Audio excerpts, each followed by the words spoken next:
पौराणिक मान्यतेनुसार सृष्टीची उत्पत्ती ब्रह्मदेवांनी केली, तसेच वेदांचीही निर्मिती ब्रह्मदेवांनी केली. वेद हे अत्यंत पवित्र व उच्च असे धर्मग्रंथ मानलेले आहेत.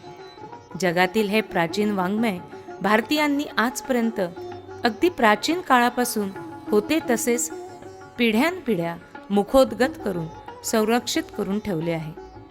वेद हा वर्णाश्रम धर्मियांचा प्रमुख धर्मग्रंथ असून पूर्वी तो विभागलेला नसून ऋग्वेद हा एकच होता. श्री वेद व्यासांनी वेदाचे 4 भाग केले: ऋग्वेद, यजुर्वेद, सामवेद व अथर्ववेद. योगेश्वर याज्ञवल्क ऋषींनी वैशंपायन ऋषींकडे यजुर्वेदाचे अध्ययन केले. पुढे त्यांच्यात वितुष्ट आल्याने त्यांनी शिकलेला वेद व ज्ञान टाकून दिला. योगेश्वर याज्ञवल्क यांना सूर्य आराधनेनंतर सूर्यापासून 4ही वेदांची प्राप्ती झाली.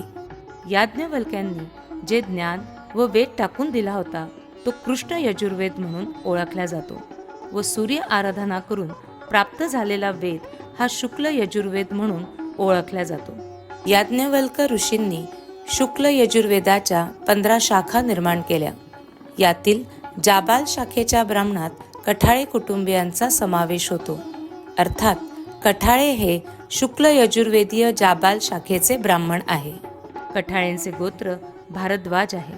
कठाळेंचे वास्तव्य सुरुवातीच्या काळात गुजरातमध्ये होते. कथा सांगणारे कथावाले कठाळे अशी त्यांची ओळख होती.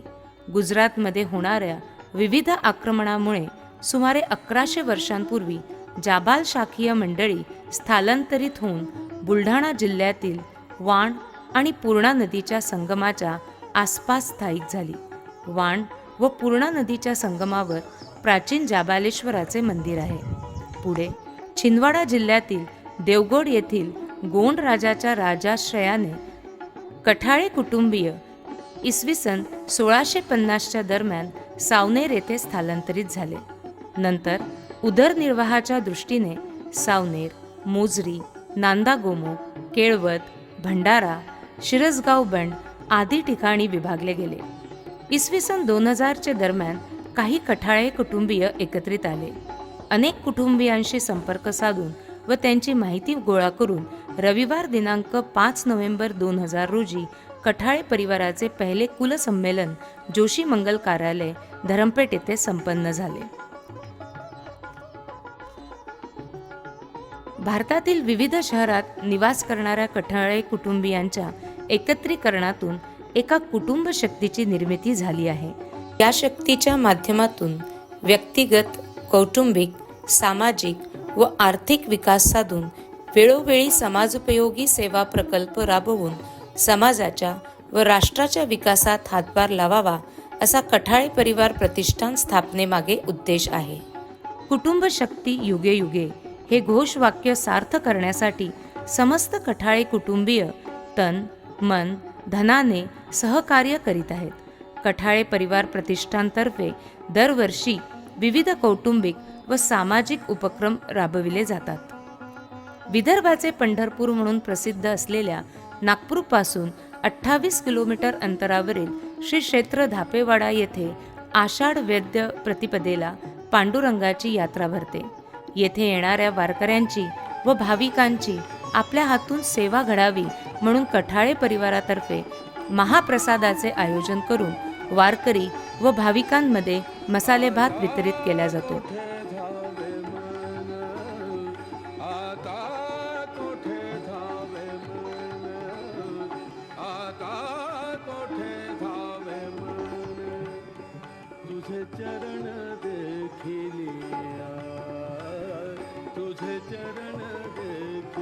मसाले भात वितरित करताना पांडुरंगाच्या रंगात कठाळे कुटुंबीयही रंगून जातात.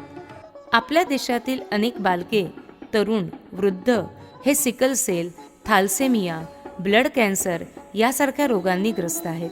आपल्या कुटुंबियातील तरुणांनी रक्तदान रूपाने मदत करावी अशा उद्देशाने व सामाजिक बांधिलकीच्या दृष्टिकोनातून प्रतिष्ठानतर्फे दरवर्षी रक्तदान शिबिर आयोजित केले जाते. या शिबिरात कठाळे कुटुंबियांशिवाय अनेक हितचिंतक स्वयंस्फूर्तीने सहभागी होतात। समाजात मोठी रक्तदान शिबिरे भरवली जातात, त्यात मोठ्या प्रमाणात रक्तदानही केल्या जाते। परंतु नागपुरात कठाळे कुटुंब असे एकमेव कुटुंब आहे की जे एका परिवाराचे रक्तदान शिबिर भरवून यशस्वी करून दाखवतात। कठाळे कुटुंबियांच्या या उपक्रमातून प्रत्येक परिवाराने बोध घेऊन त्यांचाही परिवाराचे रक्तदान शिबिर आयोजित केल्यास देशातील रक्ताची तूट भरून निघण्यास मोलाची मदत होईल। कठाळ्यांची कुलदेवता श्री जाका देवीचे मूळ स्थान नर्मदा नदीच्या उत्तर तीरावरील विंध्याचल पर्वत शृंखलेत आहे। तसेच या देवीचे एक मंदिर नागपूर शहराच्या उत्तरेला 12 किलोमीटर अंतरावरील जाखापूर कोराडी येथेही आहे। आपल्या कुलदेवतेचे पूजन कठाळे कुटुंबियांतर्फे दरवर्षी व्हावे यासाठी श्री क्षेत्र कोराडी येथील श्री जाका देवीची महापूजा पौष पौर्णिमेला म्हणजे शाकंभरी पौर्णिमेला केल्या जाते। सकाळी यजमानांच्या हस्ते देवीच्या पादुकांना अभिषेक व देवीची आरती केल्या जाते। परिवारातील सर्व सदस्यांच्या भेटी व्हाव्या व आपापसातील नातेसंबंध अधिक दृढ व्हावे यासाठी दर 2 वर्षातून एकदा कुलसंमेलन आयोजित केल्या जाते। या प्रसंगी देशभरातील कुटुंबीय एकत्र येतात, विचारांचे आदान प्रदान करतात। मेळाव्यामुळे सर्व कुटुंबियांचा परिचय वाढून स्नेहभाव वाढण्यास मदत होते। सामाजिक कार्यात अग्रेसर असणाऱ्या विविध संस्थांचा जवळून परिचय व्हावा यासाठी त्यांची समाजाविषयी असणारी तळमळ व त्यांनी घेतलेल्या अपार कष्टांचे महत्त्व जाणून घेण्यासाठी परिवारातर्फे दरवर्षी सामाजिक संस्थांना भेट दिल्या जाते। विविध संस्थांना भेटी देणे व त्यांचे कार्य जाणून घेणे व त्यांच्या कार्याला शुभेच्छा देऊन फुल ना फुलाची पाकळी या नात्याने देणगी देणे असे कार्य प्रतिष्ठानतर्फे केले जाते। परिवारातर्फे कुटुंबियांसाठी प्रेरणादायी सहलींचे आयोजन केले जाते। श्री क्षेत्र भगूर यात्रा, अष्टविनायक व शिवदुर्ग दर्शन, कोकण दर्शन, श्रीमंत पहिले बाजीराव पेशवे स्मारक यात्रा रावरखेडी अशा अनेक सहली काढल्या आहेत।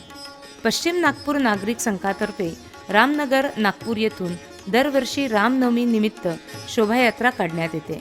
या शोभायात्रेत परिवारातर्फे सरबत वितरणाची व्यवस्था शोभायात्रेच्या मार्गातील गांधीनगर येथे केल्या जाते। प्रभू रामचंद्राच्या पालखीचे पूजन करून राम भक्तांमध्ये 2 ड्रम सरबत वितरित केल्या जाते। दरवर्षी स्वातंत्र्यवीर सावरकरांच्या जयंतीनिमित्त 28 मेला व पुण्यतिथी निमित्त 26 फेब्रुवारीला स्थानिक शंकरनगर चौकातील विनायक दामोदर सावरकरांच्या पुतळ्याला परिवारातर्फे अभिवादन व माल्यार्पण करण्यात येते। आपल्या देशात अनेक मोठ्या संस्था, संघटना एकत्र येऊन मोठ्या देणग्या गोळा करून काही प्रकल्प राबविताना दिसतात, परंतु नागपूर येथील कठाळे कुटुंबीय स्वबळावर दरवर्षी तब्बल 8 प्रकल्प गेल्या अनेक वर्षापासून राबवित आले आहेत। ही खरोखरच कठाळे कुटुंबियांसाठी गौरवास्पद बाब आहे।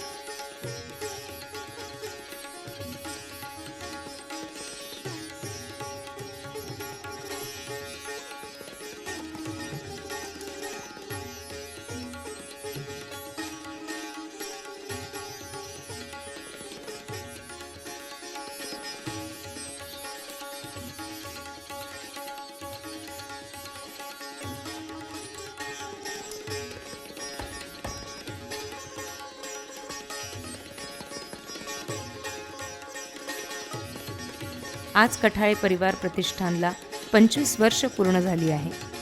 रौप्य महोत्सवी वर्षानिमित्त आयोजित आजच्या कुलसंमेलनास जमलेल्या प्रमुख अतिथींचे, मान्यवरांचे, हितचिंतकांचे, उपस्थितांचे व कुटुंबियांचे कठाळे परिवार प्रतिष्ठानतर्फे सहर्ष स्वागत आहे।